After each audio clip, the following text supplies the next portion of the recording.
All day, Way 31 is celebrating 60 years of desegregating Huntsville City schools. But getting kids interested in learning about this history can be an uphill battle at times, as some find it difficult to connect with past events. In this special series, Way 31's Demetria Green looks into the unique ways educators are making sure Huntsville history is not forgotten. It's important for us to keep Huntsville history alive. William Hampton is not your typical educator. His classroom is this museum, Huntsville Revisited. It showcases any and everything related to the Rocket City, from vintage school uniforms to Elizabeth Taylor's connection here. His goal is to get the story straight and keep it straight. And that's just important to me. When it comes to desegregation, it's personal. The first wave of students, Sonny Herford IV, John Bruton, Veronica Pearson, and David Picky Osmond, integrated Huntsville schools in 1963. Hampton was part of the second wave of students in 1964. Most of the students were okay. You know, it was parents.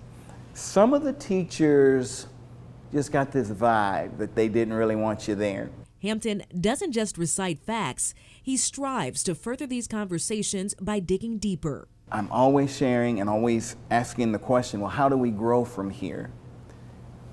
The things that happened in the past, what are the lessons learned? When we think about these struggles, we often think about them in black and white images as things that have happened so long ago, when really we're talking about my father, we're talking about my grandfather. Born into social justice, Dr. Beth Payton, granddaughter of Dr. Sonny Herford III, now a librarian at Syracuse University, she says the younger generation will only be vested in the civil rights movement if information is easily accessible and digitized. We're using some cool digital storytelling tools to kind of bring those old stories back to life. And those stories are free online. Now, every kid in Huntsville, every teacher in Huntsville, every kid in the state of Alabama can watch the story about the desegregation of Alabama. I can pour this into my children, my grandchildren, and others so that future generations can benefit from the sacrifices that those before us